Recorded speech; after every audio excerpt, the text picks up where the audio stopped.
ডেকে লাও রাসূলুল্লাহ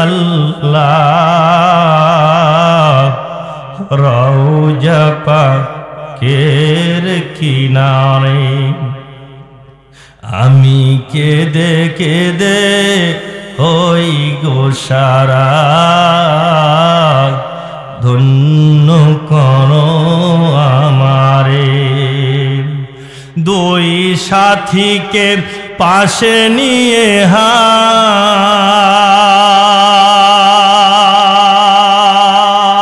মারহাবা পরে। দুই সাথীকে পাশে নিয়ে ঘুমিয়ে আসেন নিজুম নিরালায়। সারা দাও রাসূলুল্লাহ,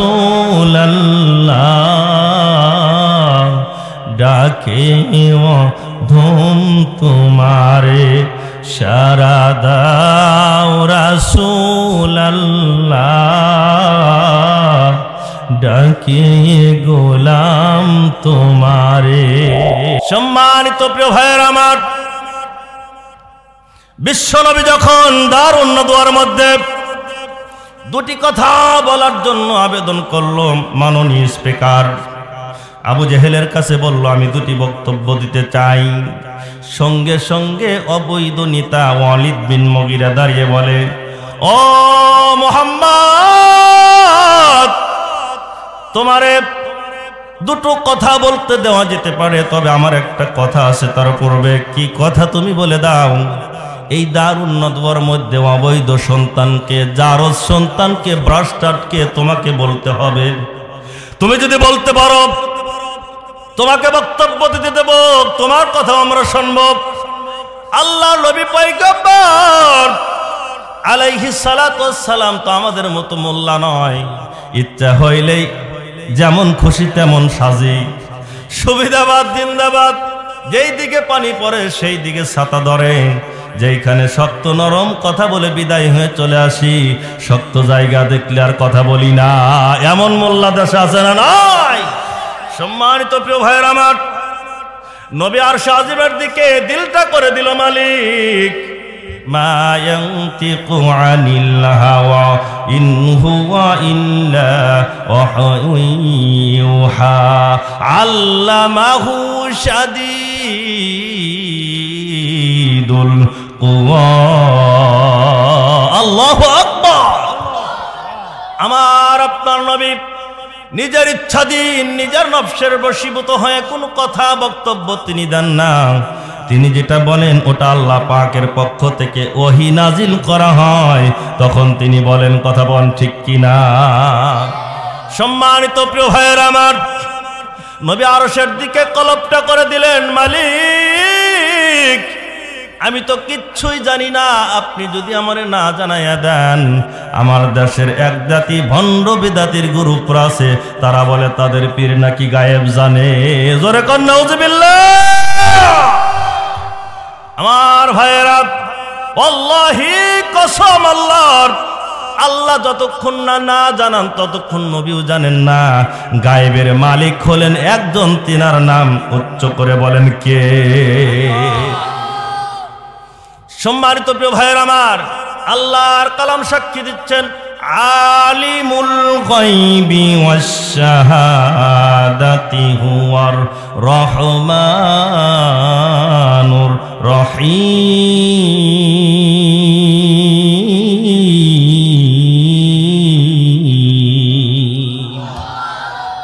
সম্মানিত প্রিয় ভাইয়ের আমার, গায়েবের মালিক হলেন একমাত্র আল্লাহ।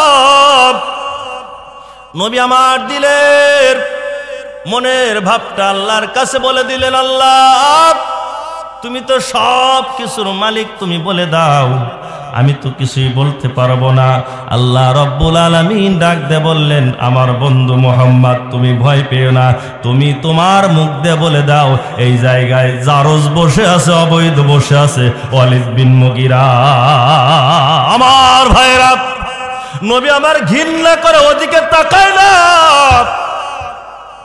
নবী আমার আঙ্গুল দিয়ে ইশারা করেন ওয়ালিদের দিকে, আর চোখটা দিয়ে থাকেন অন্যদিকে, ঘৃণা করে আমার নবী ওলিদের দিকে তাকান না। সম্মানিত প্রিয় ভাইয়ের আমার, নবী আমার মুখ দিয়ে বলেন, ওয়ালিদ বিন মুগীরা তো ফটফট করবি না, এত বড় বড় কথা বলবি না। এই সংসদ ভবনের মধ্যে, এই দারুন নদওয়ার মধ্যে অবৈধ যে আছে, তুমি ওয়ালিদ বিন মুগীরার চোখটা বড় হয়ে গেল। হায় রে হায়, আমি মক্কার বড় নেতা, মানুষ আমার নেতা জানে, আমার দেশের অনেক নেতা বলে পরিচিত, কিন্তু পিতৃ পরিচয়হীন। কথা কোন ঠিক কিনা আমার ভাইয়েরা? সম্মানিত প্রিয় ভাইয়ের আমার, আপনি বলতে পারেন পিতৃ পরিচয়হীন কে হবে? এতদিন পর্যন্ত কোরআনুল কারীমের মাহফিলে যারা বাধা দিয়েছো, 144 চালি করেছো, তারাই হলো অবৈধ সন্তান। কথা বলে ঠিক কিনা? সম্মানিত প্রিয় ভাইয়ের আমার, আমার দেশের হতে পারে, আমার গ্রামের হতে পারে, আমার জেলার হতে পারে, বাংলার জমিনের হতে পারে, যেই হও না কেন, আল্লাহর কোরআন বলতে গিয়ে 1 ইঞ্চি পর্যন্ত ছাড় দেওয়া যাবে না। কথা বলে ঠিক কিনা? কোরআন কারো বাবার নয়, কারো গোষ্ঠীর নয়, কারো সমাজের নয়, কারো দেশের জন্য নির্ধারণ করা নয়। কথা বলে ঠিক কিনা? সম্মানিত প্রিয় ভাইয়ের আমার, বিশ্বনবী ওয়ালিদ বিন মুগীরার দিকে ঘৃণা করে তাকান না, হাতের ইশারা দিয়ে বলেন, ওয়ালিদ বিন মুগীরা তুমি হইলে অবৈধ। ওয়ালিদ বিন মুগীরার মাথাটা নিচু হয়ে গেল। নিচু হওয়ারই তো কথা। কথা কর ঠিক কিনা? নিচু হওয়ারই তো কথা। ওয়ালিদ বিন মুগীরা আর দারুন নদওয়ার মধ্যে থাকলেন না, থাকতে পারলেন না। একটা দৌড় দিয়ে বৃদ্ধা মায়ের কাছে চলে গেল, 80-র উপরে মায়ের বয়স। একটা দৌড় দিয়ে মাকে আদবের সাথে প্রশ্ন করেন নাই, মায়ের মাথার চুলের ঝুপড়ি ধরে বলল, ওই মা, একটা আবার সত্য তথ্যটা আজকে আমারে দিয়ে দিবি। বল বল বল। মোহাম্মদ তো আমি জানি জীবনে কোনোদিন মিথ্যে কথা বলে না। মা তো এত সংবাদ জানে না। বলে, কেন, কি হয়েছে মোহাম্মদের সঙ্গে? ও তো খুবই ভালো ছেলে, ভালো সন্তান, ওর সঙ্গে তোদের এত লাগে কেন, এত বাজে কেন? বলে, বাপ, তুমি সহজভাবে যে কথাগুলো বলতেছো, আজকে সহজ কোনো বিষয় নাই মা। মোহাম্মদ বিন আব্দুল্লাহ আজকে একটা কথা বলেছে, তোমারে জবাব দিতে হবে। বল বাবা বল, কি কথা বলেছে, আমি জবাব দিয়ে দেব। মা, তুমি বলে দাও আমার পিতার নাম কি? মা চোখটা বড় হয়ে গেল। এই যে ও ওয়ালিদ, তোমার বয়স 60-এর উপরে, আজকে কেন এমন প্রশ্ন তুমি করো? বলে, মা তুমি সত্যি করে দাও, সত্য করে বলে দাও কেন আমি প্রশ্ন করছি। মা বলে, না বলার প্রয়োজন নাই, একটা টান দে কবর চত্বরে নিয়ে যায়। মাকে বলে, কাবা স্পর্শ করে বলো, আল্লাহি লা রব্বিল কাবা, ওই কাবার মালিকের কসম করে বলো, মুহাম্মদকে নবী না মানলেও কাবার মালিককে মানে। কাবার মালিকের শপথ করে বলছি, কসম করে বলছি, বলো আমার বাবার নামটাকে একটাবার বলে দাও। মা ডাক দে বলে, ও ওয়ালিদ, আমার বয়স তো শেষ হয়ে গেছে, আর বেশি দিন আমি বাঁচবো না, মারা তো যাবই, তবে আজকে সত্য কথাটা তোমারে বলে মারা যায়। ওয়ালিদ তুমি শুনে নাও, শুনে নাও, তোমার বাবা একজন ব্যবসায়ী মানুষ ছিল। আমি টকবকে যুবতী, সরসী তরুণী যুবতী, তোমার বাবা আমার রেখে একা একা রেখে তিজারতের জন্য যায়, ব্যবসার মধ্যে যায়, কিন্তু আমি মা একা একা ঘরের মধ্যে থাকি। বাড়িতে একটা কর্মচারী ছিল, চাকর ছিল, কাজের ছেলে। আমার হঠাৎ করে শারীরিক অসুস্থতা, অর্থাৎ প্রত্যেক মাসে মা বোনদের যে পিরিয়ড হয়, ওই ওয়ালিদের মায়েরও হয়ে গেল। পিরিয়ডের পরে ডাক দে বলল, আমার বড় ইচ্ছা, আমার বড় স্বাদ, আমার পেটের মধ্যে একটা সন্তান ধারণ করব, কিন্তু তোমার বাবার যেই নির্দিষ্ট সময়ের মধ্যে আসার কথা ছিল, আসতে পারে নাই। আমারও ইচ্ছেটা জেগে গেল, তোমার বাবা যখন আসবে হয়তো ভাই সময়টা নির্ধারণিত সময়টা কেটে যাবে, আমি সন্তান সম্ভাবনা হতে পারবো না, ধারণ করতে পারবো না। ও বাবা ওয়ালিদ, আমার শারীরিক চাহিদা জেগে গেল, হঠাৎ করে টকবকে যুবককে দেখে আমার সহ্য হলো না।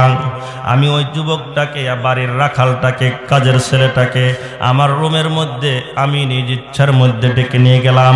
আমার সমস্ত শরীরটাকে তাকে বিলীন করে দিয়ে দিলাম, ছেড়ে দিয়ে দিলাম।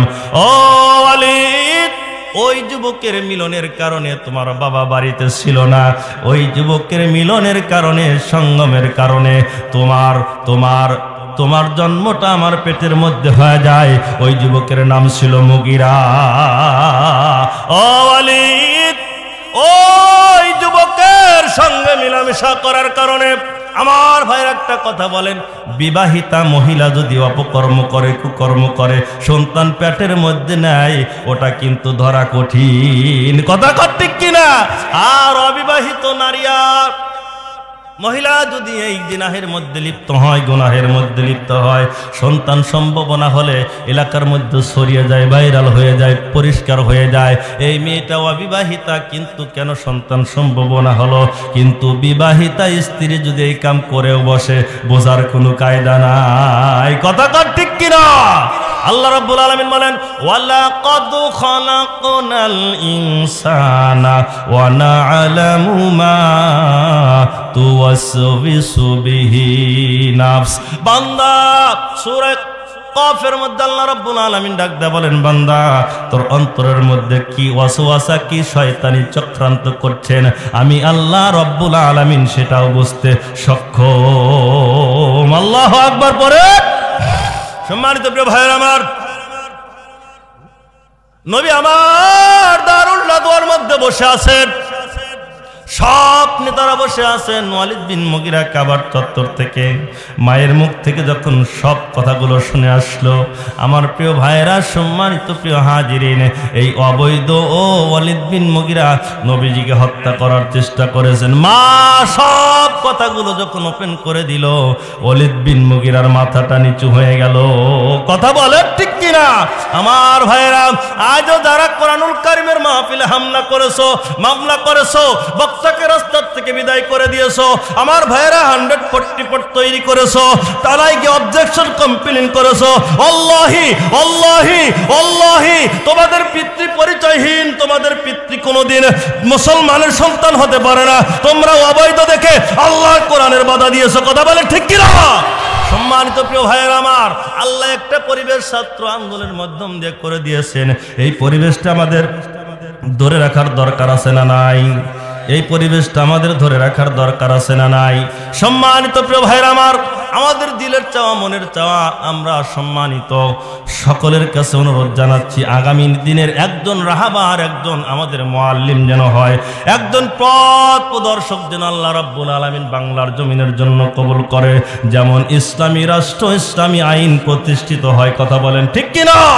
সম্মানিত প্রিয় ভাইয়ের আমার, আসুন এবার, অনেক লম্বা কথা, দারুন নাদওয়ার কথাগুলো আমি শেষ করতে পারবো না। আবু তালেব সেইখানে বসে ডাক দে বলেন, নেতা আমার ভাতিজা সব কথাগুলো বলবে। আবু তালেব ডাক দে বলেন, আমার ভাতিজা মুহাম্মদকে কেউ যদি পাথর মারে, আমি তাকে পাথর মারবো না, পাথর মারবো না। কোন পাহাড় থেকে পাথরটা খুলে খসে নিয়ে এসে আমার মুহাম্মাদের দিকে মেরেছে, আমি সেই পাহাড়টা নিয়ে এসে আমি তার উপরে প্রতিশোধ নিব। আল্লাহু আকবার পড়ে। যদিও আবু তালেব ঈমান গ্রহণ করে নাই, শেষ পর্যন্ত বেঈমান হয়ে মারা গেছে, কিন্তু নবীজির প্রতি দিলের মধ্যে ভালোবাসা ছিল। কথা কন ঠিক কিনা? আমাদেরও ভালোবাসা আছে, কিন্তু কয়েকদিন পরে শবে বরাতের দিন হালুয়া লুটি যেই দিন মসজিদে আসবে, মসজিদটা ভরপুর হয়ে যাবে। কথা কন ঠিক কিনা? এরকম ভালোবাসা আমরা বাসি, এরকম ভালোবাসা আপনাদের গ্রামে নাই মাশাআল্লাহ, কিন্তু অন্য জায়গাতে তো হয়। সম্মানিত প্রিয় ভাইরা আমার, অনেক লম্বা কথা, এই বক্তব্য 2-4 ঘন্টার মধ্যে শেষ করা যাবে না। আমি সংক্ষিপ্ত আকারে যেহেতু মসজিদের উন্নতি কল্পে মাহফিল একটা কথা বলে দিচ্ছি, কেমন করে ভালোবাসার দরকার, কেমন করে মহব্বত করবেন।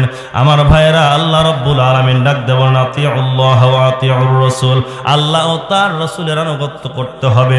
ইন্নামা ওয়ালিয়ুকুমুল্লাহু ওয়া রাসূলুহু ওয়াল্লাযীনা আমানুল্লাযীনা ইউকিমুনা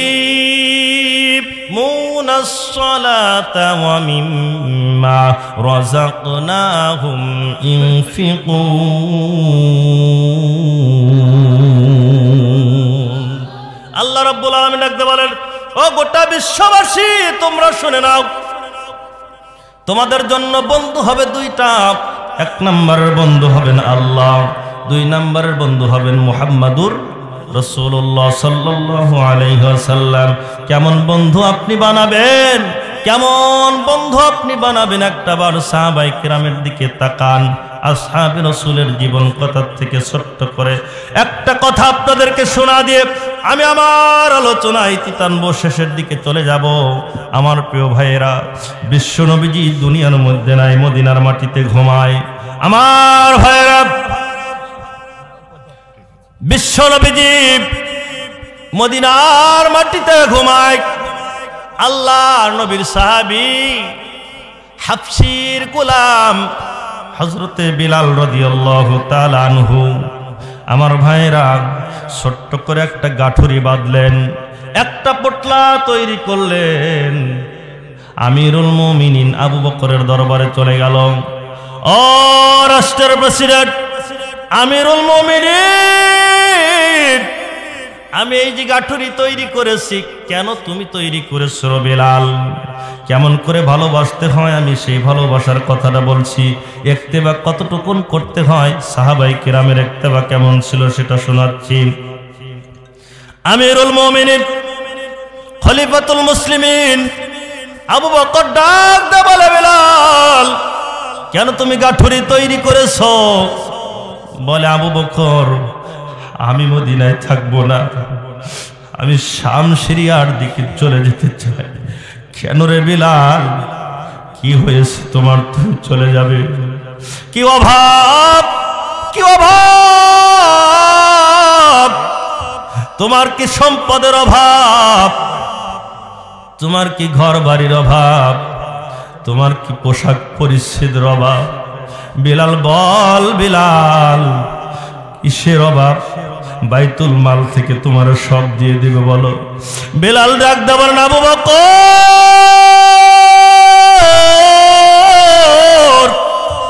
আমি বিলালের কলিজার মধ্যে যেটার অভাব তুমি আবু বকর আমারে দিতে পারবে না। আল্লাহু আকবার পড়েন। আবু বকর ডাক দিয়ে বলেন, বিলাল বল বল বল।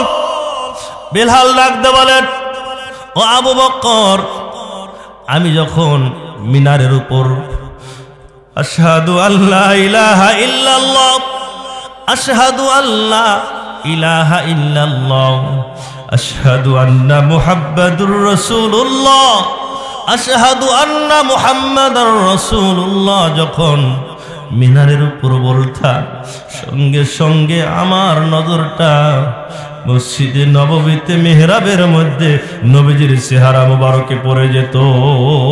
মারহাবা পড়ে। ও আবু বকর নবী নাই, নবী নাই, আমি বিলালের কলিজায় সহ্য হয় না। ও বিলাল আমি আবু বকর কি নবীরে ভালোবাসি না? ওমর বলে, আমি কি নবীরে ভালোবাসি না? ওসমান, তালহা, আবু উবাইদা ডাক দিয়ে বলে, বিলাল আমি কি ভালোবাসি না? বিলাল ডাক দিয়ে বলেন, তোমরা ভালোবাসো, তোমাদের কলিজায় সহ্য হয়, আমি বিলালের কলিজায় ধৈর্য হয় না। বিলাল চলে গেল শাম সিরিয়ায়। 2 থেকে 3 মাস চলে গেল। বিলাল রাত্রি বেলায় ঘুমায়। আল্লাহ নবী সাল্লাল্লাহু আলাইহি ওয়াসাল্লাম হঠাৎ করে একটা দিন বিলালের ঘুমের ঘরে, ঘুমের বিছানায় নবী আমার হাজির হয়ে যায়। জোরে কোন মারহাবা, আরো জোরে বলি মারহাবা। নবী আমার ডাক দিয়ে বলেন, ও বিলাল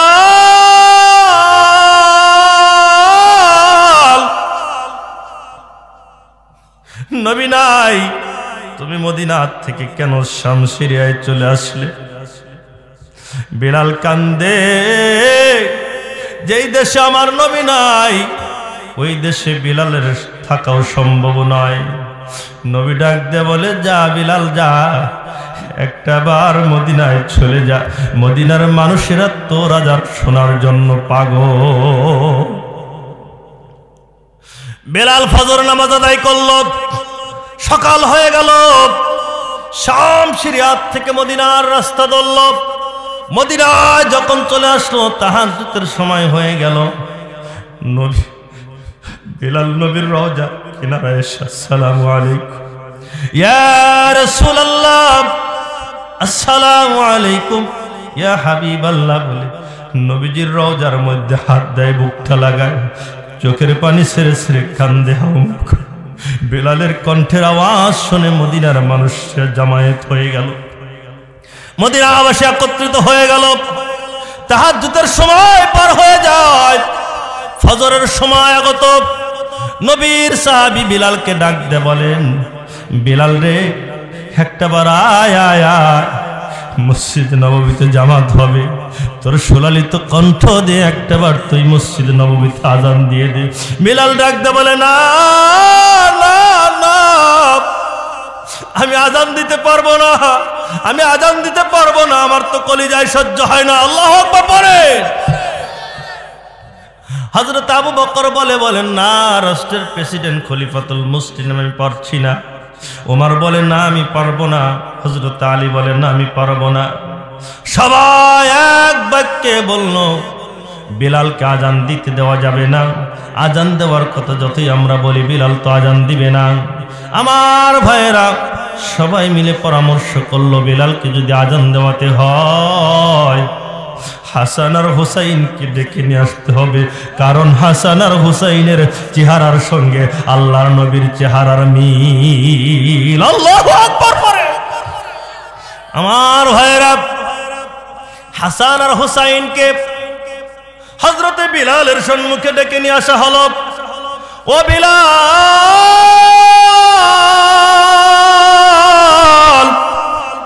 নবীর সাহাবী, আমরা দুইজন নবীর নাতি, আমরা দুইজন তোমার কাছে অনুরোধ জানাই। অনেক লম্বা কথা মুখতাসার আকারে শেষ করছি। আমরা দুইজন নবীর নাতি, আমাদের অনুরোধ, একটা বার তুমি যাও, মসজিদে নববীতে ফজরের জামাত হবে, তুমি আজান দাও। নবীজি যখন মদিনায় ঘুমায়, হযরতে বিলাল নবীর রওজার কিনারায় পাশে দাঁড়ায়া, আমার ভাইয়েরা, ওই নবীজির রওজায় আমাদের যাওয়ার ইচ্ছা হয় কি হয় না? কথা বলেন, হয় কি হয় না? ডেকে লাও রাসূলুল্লাহ, রওজা পাকের কিনারে। মারহাবা পরে। ডেকে লাও রাসূলুল্লাহ, রওজা পাকের কিনারে। আমি কেঁদে কেঁদে হই গো সারা, ধন্য করো আমারে। দুই সাথীকে পাশে নিয়ে